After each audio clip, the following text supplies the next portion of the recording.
안녕하십니까. 오늘은 불길한 루머 하나에 대해서 말씀드리겠습니다. 어떤 불길한 루머가 들려오면 그것을 둘러싼 여러 가지 역학관계를 들여다보고 그리고 다양한 시나리오를 떠올려야 됩니다. 그리고 각각의 시나리오에 대비를 해야 되죠. 이것이 불길한 내용에 대한 적절한 대응책입니다. 트럼프가 대통령에 당선된 지 며칠 되지 않았습니다. 그런데 미국 법무부는 이란이 트럼프를 노린다, 이런 내용을 공개를 했습니다. 몇 명의 이란인을 체포했는데 그 배후에 이란 정부가 있고 이들이 트럼프를 포함한 미국의 주요 인사를 노린다, 직접적인 위해를 의미하는 겁니다. 심각한 내용이죠. 자, 그런데 트럼프는 진짜 걱정해야 될 것이 외부가 아니라 내부라는 것을 깨달아야 됩니다. 트럼프는 케네디나 닉슨의 최후를 피해야 되죠. 그리고 로우전이 과연 빨리 끝날 것인가? 이것은 80년의 작품입니다. 속결은 힘듭니다. 조금 인내심을 가지고 지켜봐야 됩니다. 자, 그리고 CNN, MSNBC 이들은 이번 대선 패배를 소셜 미디어 탓으로 돌리고 있습니다. 특히 많은 트럼프 지지자들을 이렇게 이끌었던 소셜 미디어, 역시 X죠. 일론 머스크의 X입니다. 트위터나 유튜브 이들은 트럼프에 대해서 조금 부정적인 입장을 취했습니다. 자, 그런데 주요 언론들이 갑자기 X라든가 이런 것을 난타하기 시작했습니다. 물론 여기에 틱탁도 포함됩니다. 기본적으로 미국의 주류 언론은 이 내러티브는 자신들이 독점해야 된다, 자신들이 리드해야 된다, 자신들과 반대되는 내러티브, 이것이 나오는 것을 용납하지 못합니다. 그래서 소셜미디어에 대해서 센서십을 해야 된다, 검열을 해야 된다는 겁니다. 이런 내용의 방송을 만들어서 CNN, MSNBC 이런 데서 올리고 있습니다. 황당한 내용이죠. 그런데 이전에 제디 벤스는 이런 이야기를 한 적이 있습니다.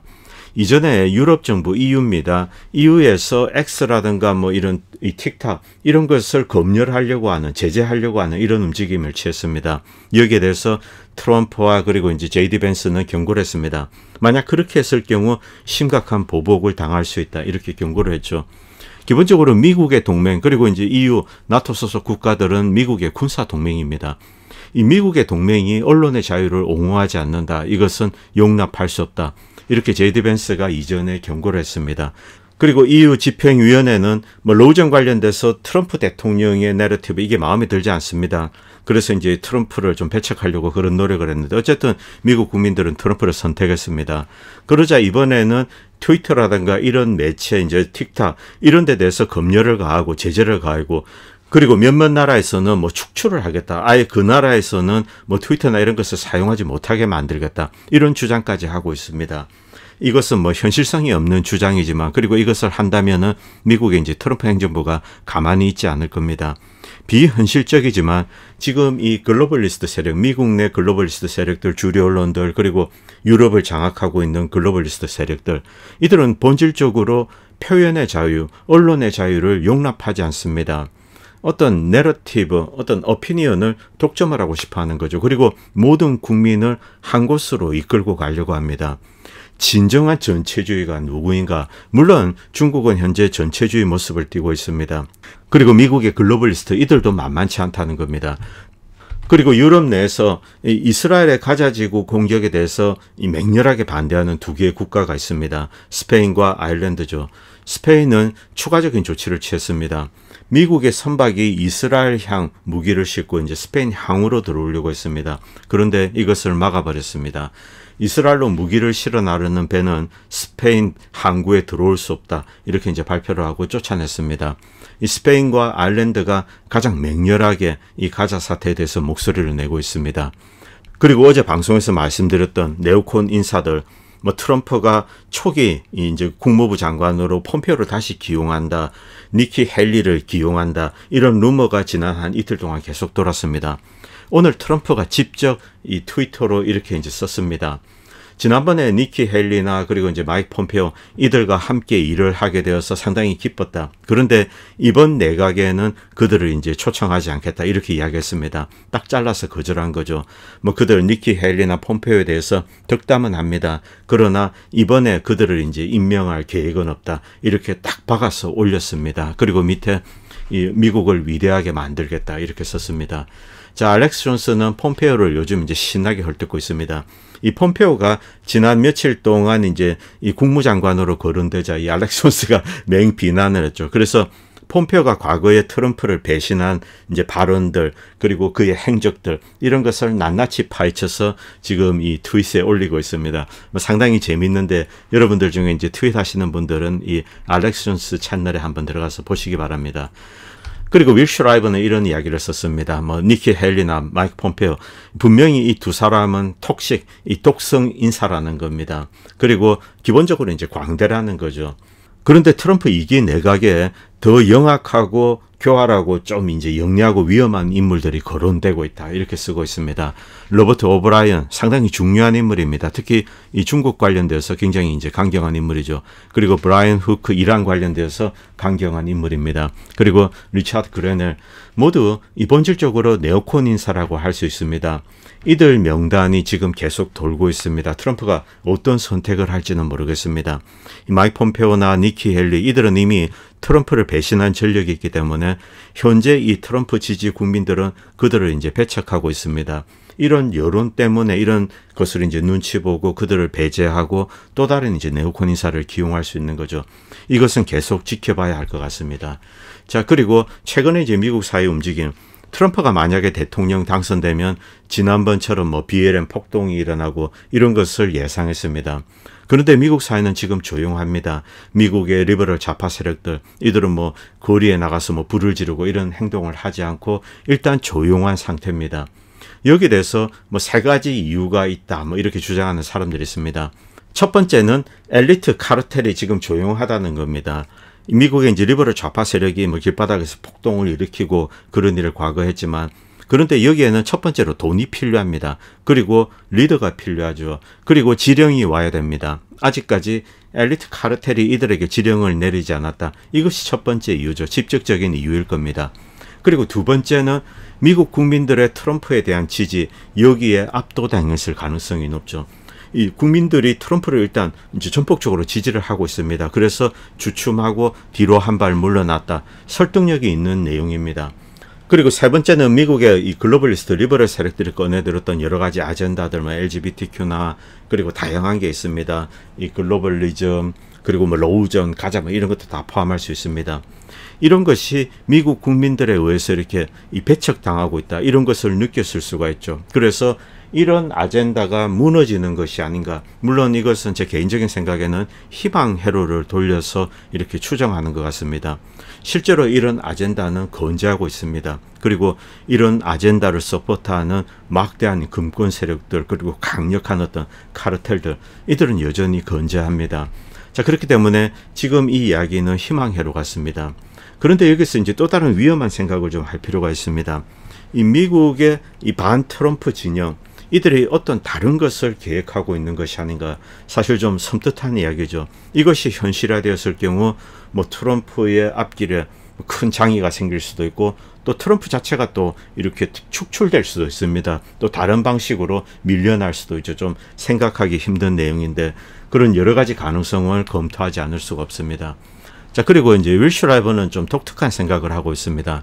기본적으로 트럼프는 네오콘 인사들 그리고 미국의 군산복합체를 저지할 수 없다. 결국 미국을 지탱하는 거대한 군산복합체, 군수산업 그리고 군 관련된 게 있습니다. 정보기관들 다 있죠. 본질적으로 딥스테이트입니다. 이것을 트럼프 혼자 바꾼다 이것은 말도 되지 않는다는 이야기죠. 연방 대통령이 할 수 있는 일 그리고 연방 대통령의 권한 매우 제한적입니다. 이것 가지고는 바꿀 수가 없다는 거죠. 결국 어떤 거대한 흐름에 트럼프 역시 휩쓸려 갈 수밖에 없다. 그가 원하든 원치 않든 이 거대한 역량을 이 강이 흐르는데 그것을 한 사람이 막을 수가 없죠. 그래서 결국 미국은 어떤 형태로든 전쟁에 이제 개입하게 된다. 이것이 중국과의 전쟁이든 러시아의 전쟁이든 이란과의 전쟁이든 그것은 중요한 게 아닙니다. 미국은 현재 단 한 번의 심각한 전쟁을 할 수 있는 그런 군사력을 가지고 있습니다. 이 윌 슈라이버는 미국이 그 전쟁에 빨려 들어간 다음에 충격적인 군사적 패배를 맛보고 미국의 패권이 수직으로 몰락한다. 이런 예측을 하고 계십니다. 매우 이제 독특한 생각을 하고 계시죠. 자, 그리고 리차드가 이제 이런 걸 올렸습니다. 러시아는 나치에 의해서 2,700만이 죽었습니다. 그런데 그런데 러시아 국경 바로 옆에 나치가 또아리를 트는 것을 내버려 둘 것 같냐? 내버려 두지 않는다는 거죠. 당연히 파괴할 겁니다. 이게 바로 이제 러우전의 운명이죠. 우크라이나는 파괴됩니다. 이 우크라이나를 현재 컨트롤하고 있는 낙지 세력들. 이들이 축출될 때, 그때 이제 끝이 나는 거죠. 우크라이나가 중립화되고. 이것이 가장 중요한 겁니다. 이 러시아는 본질적으로 영토 때문에 여기에 들어온 것이 아닙니다. 우크라이나 중립화 그리고 비무장화. 다시는 나치 역할을 할 수 없도록 만들고 나치의 온상이 되지 않도록 만드는 것. 바로 그것을 위해서 전쟁을 하고 있는 거죠. 자, 그리고 월터라는 친구가 이런 걸 올렸는데 왜 이 러우전의 운명이 빤하냐. 뭐 미국이 들어오든 영국군이 뭐 몰래 들어오고 용병으로 들어오고 이런 것은 중요하지 않다는 거죠. 현대 전장에서 지하를 제외하고는 숨을 곳이 없습니다. 그리고 우크라이나 땅에는 땅굴을 만들기가 힘들죠. 그냥 뭐 넓은 이렇게 옥토가 펼쳐져 있습니다. 열 화상으로 적들이 어디 있는가 이것을 쉽게 알 수 있다는 거죠. 물론 소규모의 부대가 빠르게 움직이고 또 이제 탱크가 움직이고 이러면은 자 이러면서 이제 움직이면서 위장을 하는 겁니다. 그런데 어떤 사이즈가 되는 부대들 뭐 중대나 대대 여기에는 효과가 없다는 거죠. 결국 우크라이나 전역에 어떤 형태로든 큰 규모의 부대가 들어오면은 러시아는 거기에 이제 중장거리 이 공격을 가하게 됩니다. 그들은 한 방에 이제 날아가게 되는 거죠. 그렇기 때문에 미국이나 서유럽은 이 러우전 전장에 직접 이제 파병을 할 수가 없다는 뜻이죠. 뭐 들어오면 다 죽는데 그게 이 우크라이나 현 상황이죠. 그러나 어쨌든 미국이나 서유럽은 이 전쟁을 쉽게 끝내지 않습니다. 왜냐하면은 이것은 80년짜리 프로젝트입니다. 이 출발점은 1945년이죠. 히틀러까지 거슬러 올라가면은 1941년도. 자, 1941년에 자, 폴란드를 침공하고 그리고 갈리시아 지방을 먹습니다. 여기에 낙지 세력들이 있습니다. 이 낙지들에게 자, 이제 SS 갈리시아 이런 휘장을 달아주고 그다음에 뭐 러시아를 찌르도록 만드는 거죠. 그것이 1차 이 우크라이나를 무기화한 겁니다. 그리고 2차는 자, 이 독일이 패망하고 1946년부터 1953년까지 슈테판 반데라 그리고 이제 우크라이나에서 독일 나치 후예들이 있습니다. 몇십만 됩니다. 이들을 활용해서 소비에트와 일종의 이제 내전을 일으킨 거죠. 이것이 무려 8년 정도 진행되었습니다. 여기서 뭐 20-30만 명이 죽었습니다. 그리고 15만의 우크라이나 나치는 체포되어서 저기 시베리아로 갔습니다. 그런데 이들을 거기 계속 잡아두었어야 되는데 후르시초프는 우크라이나 출신이죠. 이들을 다 풀어주었습니다. 그냥 사면해주고 우리 이제 함께 같이 살자 이렇게 해준 거죠. 이것이 후르시초프의 잘못된 행동입니다. 그리고 그 이후 한 1970년대 후반부터 이제 러시아가 조금 소련이 약해지기 시작했을 때입니다. 이때부터 이제 이 서유럽과 미국은 또 이제 이 우크라이나 내 낙지 세력들 이들에게 접근을 합니다. 그리고 곳곳에서 이제 공작을 일으키는 거죠. 이 공작은 상당히 소프트하게 진행되었습니다. 어쨌든 결국 소비에트는 뭉개되고 우크라이나는 떨어져 나오고 그리고 서구는 본격적으로 우크라이나를 무기화하는 작업을 시작했죠. 1990년대부터입니다. 이때 유명한 이제 브레진스키가 나오죠. 여기에 들어간 돈, 미국과 서유럽이 우크라이나에 투자한 돈은 천문학적입니다. 이번 전쟁이 터지고 나서 들어온 돈은 한 3천억 불이 넘습니다. 그런데 그 이전에 이거 다 추적하면 엄청난 돈이 이제 들어갔을 것으로 추적합니다. 과거에 이제 조지 소로스가 이런 이야기를 한 적이 있습니다. 이 소비에트가 붕괴되기 전에도 소비에트는 이미 80년대 후반에 들어와서 엄청난 돈을 이 우크라이나 특히 키예프 중심에 쏟아 부었다. 이렇게 이제 자랑스럽게 이야기를 했습니다. 그런데 서구는 우크라이나 전쟁으로 러시아를 패배시키고 이제 모욕을 주고 싶었던 겁니다. 그러나 결국 실패를 했다. 이렇게 이제 피초 총리는 이야기했습니다. 이미 끝난 전쟁이라는 거죠. 그런데 미국과 유러피안 제국주의 세력은 이 전쟁을 좀 더 끌고 싶어 합니다. 제 개인적인 생각에는 좀 더 이제 이렇게 진행될 것 같습니다. 계속 이제 돈을 퍼붓겠죠. 그리고 보다 많은 이제 낙지 세력이 청산되면은 결국은 손을 들게 되지 않을까. 한 내년 뭐 중반 정도면은 끝이 나지 않을까 그렇게 추정하고 있습니다. 자, 이 우크라이나에 공을 들인 세력들 역시 핵심 인사들 미국과 영국이 주도적인 역할을 했지만 그러나 이 우크라이나 낙지 세력을 과거에 다루어 본 적이 있었던 독일 이 독일 히틀러 나치의 후예들 이들이 우크라이나 이 1946년부터 1953년까지 있었던 이제 2차라고 할 수 있습니다. 이 대소비에트를 찌르는 무기로 가공한 것. 물론 이때는 공산주의와 싸운다 이런 이제 거창한 명분이 있었습니다. 그래서 이것을 뭐 제가 함부로 이제 도덕적으로 비판할 수 없습니다만, 그러나 어쨌든 이 전쟁 논리로는 이 독일이나 서독이죠. 당시 서독에 있었던, 그러나 어쨌든 이제 서독군 중심, 이 서독군 안에는 독일 나치 후예들이 있습니다. 자, 이들, 그리고 미국, 영국, 이들과 또 우크라이나 내부에 있는 이제 낙지 세력들, 이들과 연계해서 46년부터 53년까지 이 소비에트와의 어떤 게릴라전을 계속 수행을 합니다. 그리고 특히 이제 여기에 중요한 인물, 이 라인하르트 겔렌입니다. 이 라인하르트 겔렌은 우크라이나 낙지를 어떻게 활용할 것인가, 이것을 설득력 있게 미국과 영국에 이야기를 하고, 그리고 뭐 사실상 이렇게 사면을 받았다라고 할 수 있습니다. 그리고 대소비에트 공작의 핵심적인 역할을 했죠. 이 라인하르트 겔렌, 뭐 천재적인 인물입니다만 뭐 어떤 면에서는 악마적인 인물이라고도 할 수 있습니다. 그리고 현대에 들어서 이제 또 다른 악마적인 인물이 있습니다. 브레진스키입니다. 이 브레진스키는 폴란드인입니다. 폴란드인으로서 이 본질적으로 러시아와 우크라이나를 증오하는 인물입니다. 이 적이 둘이 있습니다. 우크라이나 그리고 러시아죠. 이 적을 이용해서 적을 해치는 겁니다. 브레진스키는 여기에 광분을 했습니다. 내가 싫어하는 두 사람이 있습니다. 이들이 둘이 싸우게 만들고 둘 다 몰락을 시킨다. 이런 생각을 이 폴란드인 브레진스키는 가지고 있었죠. 이런 어떤 인간적으로는 생각하기 힘든 이런 악마적인 아이디어를 이론화하고, 그리고 미국의 대외 정책에 이것을 담아서 우크라이나를 30년 동안 개조하는 작업에 이제 아주 기초를 닦은 인물이라고 할 수 있습니다. 자, 그리고 위에는 이제 슈테판 반데라죠. 그렇기 때문에 이 80년 프로젝트다. 쉽게 끝나지 않는다는 거죠. 미국과 서구는 이제 손절을 하지 못하고 계속 매달릴 겁니다.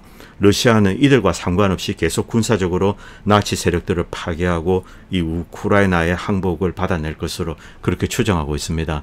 만약 궁극적으로 이제 끝까지 항복하지 않고 남아있는 세력들, 뭐 이들은 어쩔 수 없겠죠. 저쪽에 떠져 버리는데, 그러나 러시아는 대신 충분한 영토를 차지하게 될 겁니다. 최소 키예프 바로 동쪽, 그리고 오데사 지역 이쪽까지는 완전히 먹어버리게 되겠죠.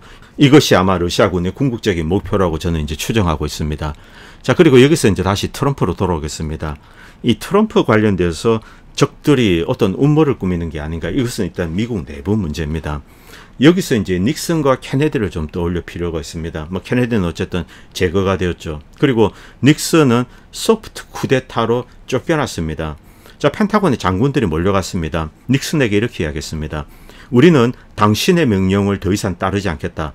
닉슨은 대통령으로서 군 통수권자입니다. 그런데 펜타곤에 자신들이 임명한 가장 높은 지위에 있는 이제 군인들, 국방장관, 이들이 떼거지로 백악관에 몰려갔습니다. 우리 군인들은, 국방부는 당신을 이제 군 통수권자라고 인정하지 않고 당신의 명령을 따르지 않겠다. 이렇게 이제 정면에서 이야기했습니다. 이 이야기를 하자 닉슨은 눈물을 펑펑 쏟고 그 다음에 이제 물러났습니다. 소프트 쿠데타죠. 군이 여기에 동원된 겁니다. 그런데 그 직전에 닉슨은 연임을 했습니다. 연임을 했대 어떻게 이겼는가 잠깐 보도록 하겠습니다. 압도적입니다. 압도적. 닉슨처럼 압도적인 승리를 거둔 사람은 아무도 없습니다. 50개 주 중에 49군데에서 이겼습니다. 도대체 이것이 과연 가능한 일인가? 그런데 닉슨은 이것을 달성했습니다. 이런 믿기 힘든, 당시로서는 자, 미국 역사상 가장 인기 있는 대통령 후보, 이제 연임을 할 때, 이때 이 사람이 바로 닉슨입니다. 이 사람이 쿠데타에 의해서 쫓겨났습니다. 결국 딥스테이트가 닉슨을 끌어내린 거죠. 닉슨은 이후에 이제 이런 이야기를 했습니다. 물론 닉슨은 모든 것을 다 이야기하지 않았습니다. 많은 부분에 대해서 침묵을 했습니다. 그런데 이제 정황, 이런 뭐 상황, 이런 것에 대해서는 뭐 솔직하게 이야기한 적이 있습니다. 자, 그들 어떤 세력이 있는데 그들은 내가 물러나는 것, 백악관에서 쫓겨나가는 것, 여기에 필사적이었다. 너무너무 중요하다. 반드시 나를 끌어내려야 된다. 이런 목적의식을 닉슨은 느낀 겁니다. 그런데 이제 더 이상 어떻게 할 수가 없기 때문에 결국 스스로 물러난 거죠. 그런데 작년에 이제 터커 카슨 방송, 터커 카슨이 이런 이야기를 했습니다. 터커 카슨은 닉슨에 대한 이야기를 자주 했습니다. 미국 역사상 가장 인기 있는 대통령이었는데, 자, 소프트 쿠데타에 의해서 딥스테이트 세력에 의해서 쫓겨났다. 자, 그런데 이 닉슨을 음해한 인물들, 뭐 여러분들 영화에서 보시면 뭐 대통령의 남자 뭐 어쩌고저쩌고 하면서 여러분들도 이제 닉슨 관련된 영화에서 보셨겠지만, 자, 언론인 둘이가 이제 이 워터게이트 관련된 비리를 파헤치고 닉슨의 흉계를 파헤치고 뭐 어쩌고저쩌고 이런 게 나옵니다.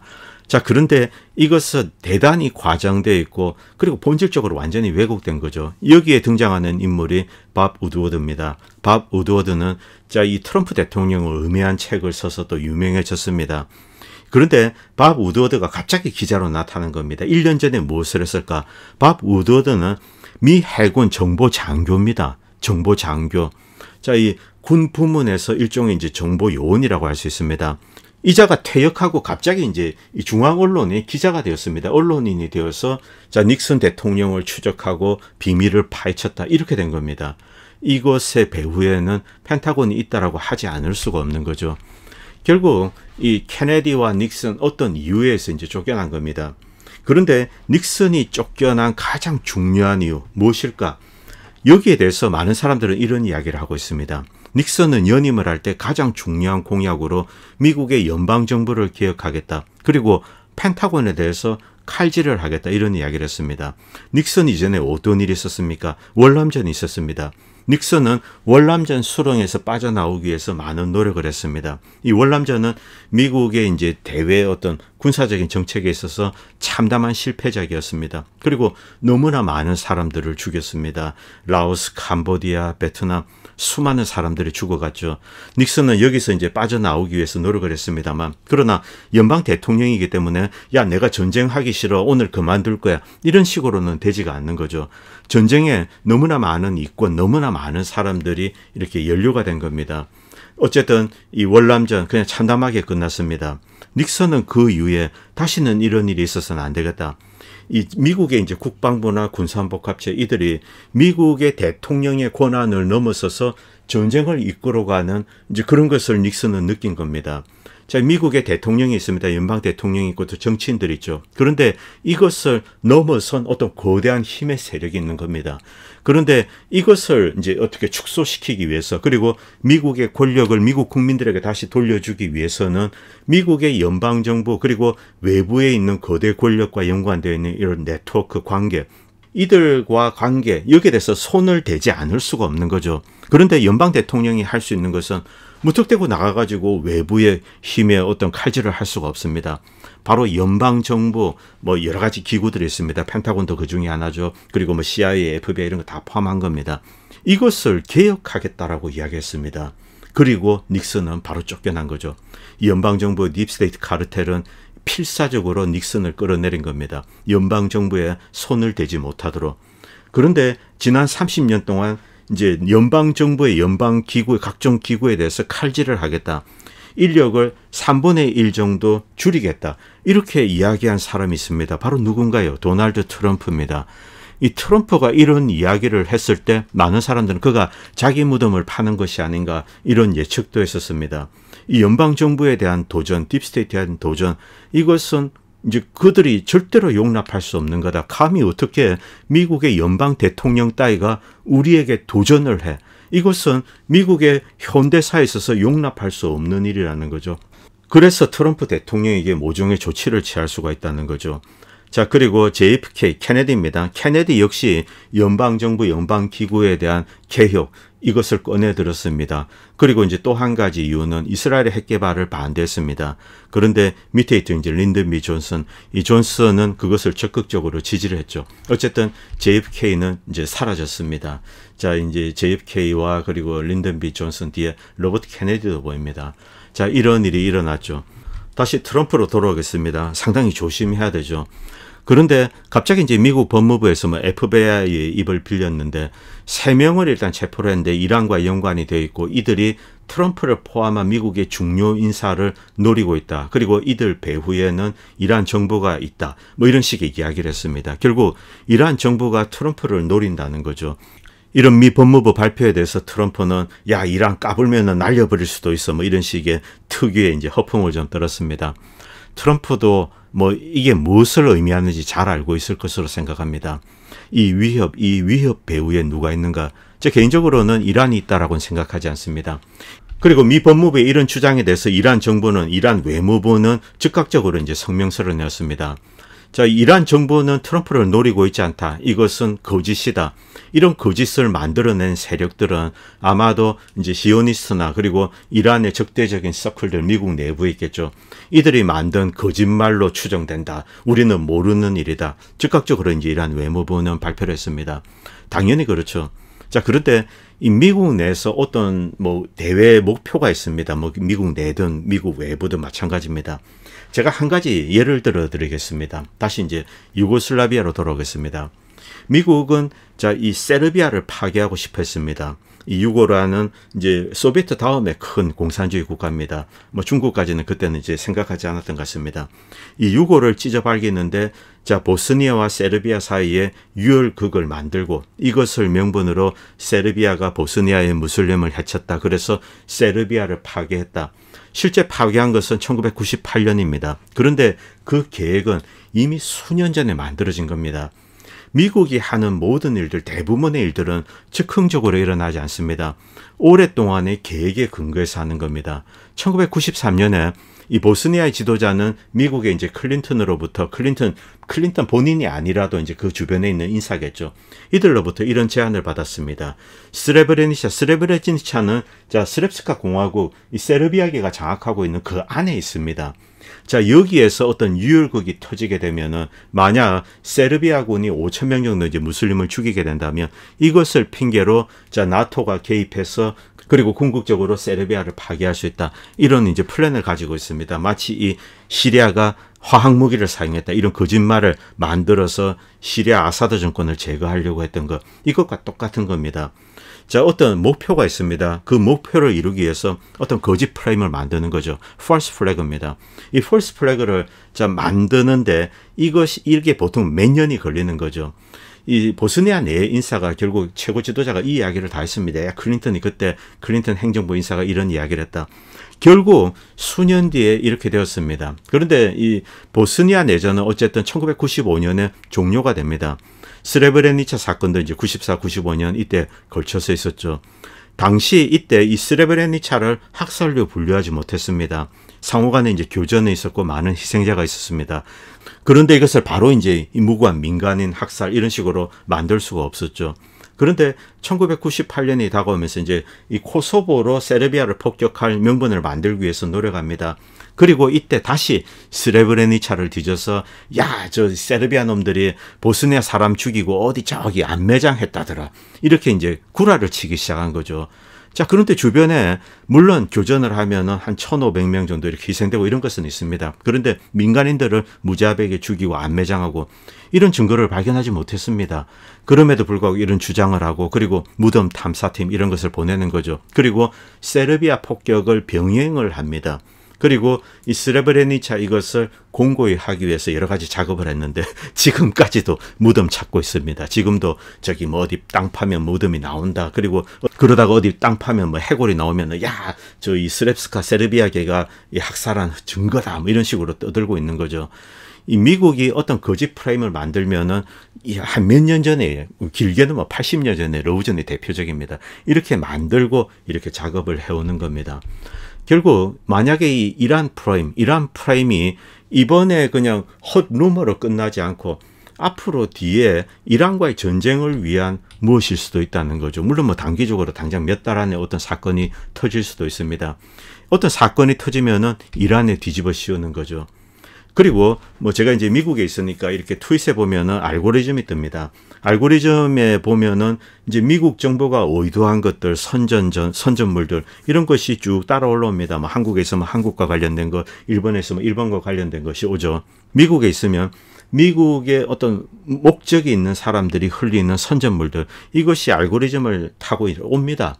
그런데 여기 보면은 이제 페르시아의 딸 뭐 이렇게 하면서 현 이란 정부를 이제 맹 비난하는 이런 내용들이 올라옵니다. 그리고 지금 뭐 무슬림 나라는 이런 것을 뒤집어 쓰고 있다. 여러분들 이것은 차도르죠. 이런 것은 부룩합니까? 이거는 이란에 쓰지 않습니다. 이란 여성들은 이런 거 쓰지 않습니다. 물론 종교적인 이유로 이런 것을 아주 이제 극소수 뒤집어 쓰는 사람들도 있습니다만 대부분은 그냥 얼굴 다 나오고 히잡, 우리가 아는 히잡 그런 거 씁니다. 그리고 요즘 히잡 안 쓰는 여성들 많습니다. 특히 테헤란 가면은 뭐 저녁 되고 이러면은 뭐 20, 30% 정도는 안 쓰고 다닙니다. 실내에서 부잣집 애들, 뭐 젊은 애들은 잘 안 씁니다. 그리고 대충 걸치고, 그리고 여기에 대해서 뭐라 하는 사람도 없습니다. 물론 현 이제 회교 원리주의 정부 한 90년대 이럴 때 보면 황당한 사건도 많았습니다. 그러나 지금은 상당히 많이 개선됐습니다. 기본적으로 이 페르시안들은 문명인입니다.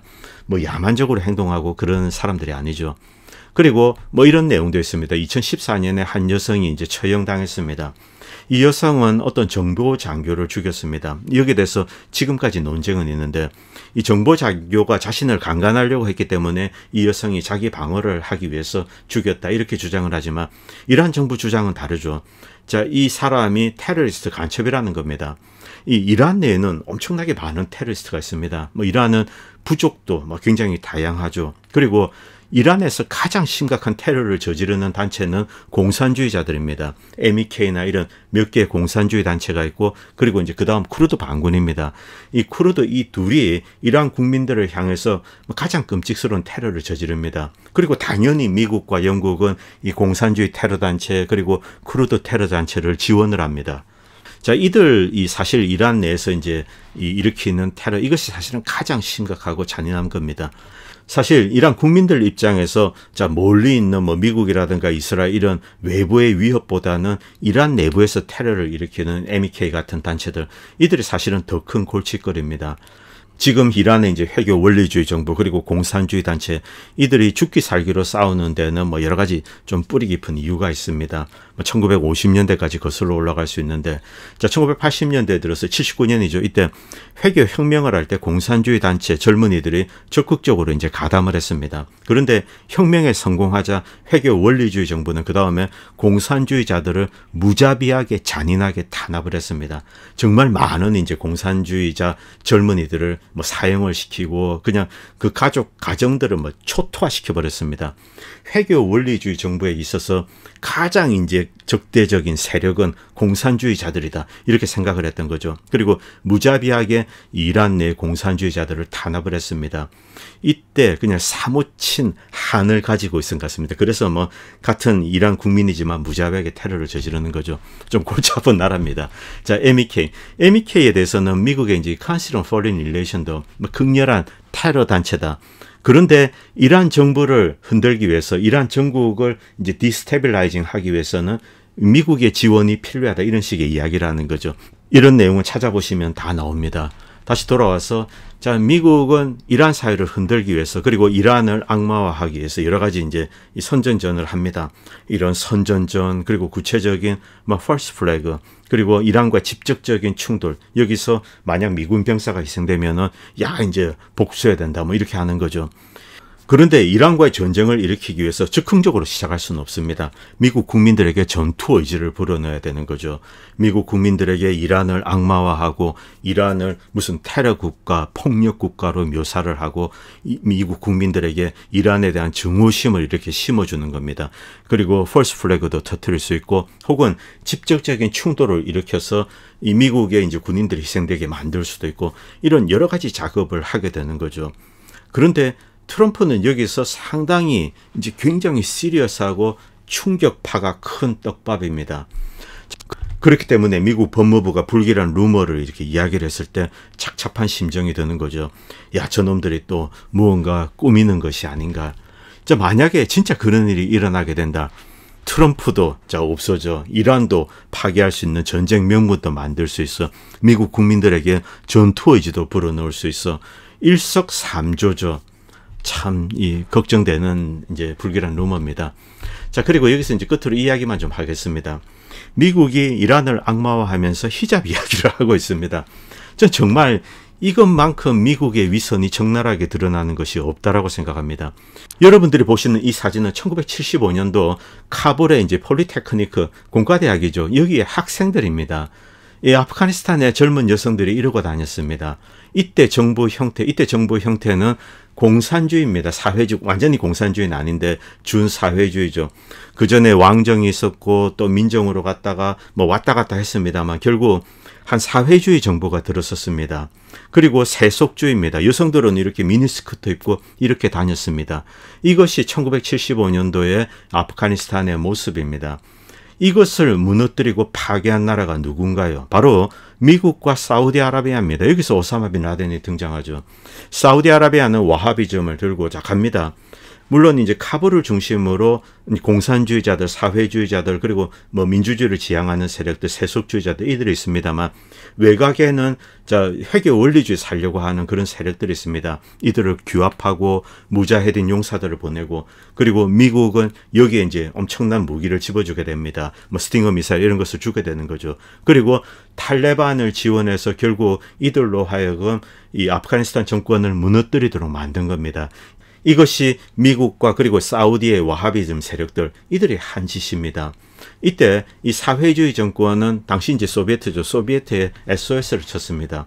소련은 군대를 파견하기 싫었지만 초청을 받았는데 이 아프가니스탄 나라는 사회주의를 지향하고 있습니다. 그래서 도와줘야 되겠다. 인비테이션 초대장을 받고 군을 보낸 겁니다. 아프가니스탄을 침공한 것이 아니라는 거죠. 그리고 무자헤딘과 싸우게 됩니다. 결국 회교 원리주의 세력을 지원했던 것은 미국이나 서구 세력이죠. 그런데 적반하장으로 이란의 히잡에 대해서 떠들고 있습니다. 이란은 완벽한 세속주의 국가는 아닙니다만 거의 뭐 세속주의에 준하는 국가입니다. 그리고 또 하나의 중동 지역에서 가장 세속주의였던 국가 바로 시리아입니다. 이 세속주의 측면에서 중동 지역 국가들에게 점수를 매기면은 시리아는 100점 만점에 99점을 줄 수 있습니다. 그리고 종교의 자유, 여성의 권리 이것도 100점 만점에 한 90점 정도는 줄 수 있습니다. 이것이 시리아였습니다. 그런데 이 시리아를 미국과 서구는 파괴한 겁니다. 그리고 미국이 적극적으로 지원하고 있는 사우디아라비아나 걸프만 연안 국가들 여기는 민주주의 자체가 없습니다. 그리고 카타르인가요? 이제 선거 자체를 없애겠다. 뭐 며칠 전에 그런 발표를 했습니다. 그리고 여성들은 뭐 차도로 부르카 이런 것을 뒤집어서 다니죠. 이것이 미국이 지원하는 국가의 모습입니다. 미국은 뭐 페르시아의 딸들 이따위 사이트를 이용해서 뭐 여성의 인권 어쩌고저쩌고 떠들고 그럴 자격이 없다는 겁니다. 오늘 방송은 여기까지 하도록 하겠습니다. 부디 이 트럼프가 좀 무사히 잘 헤쳐나가기를 바랍니다. 감사합니다.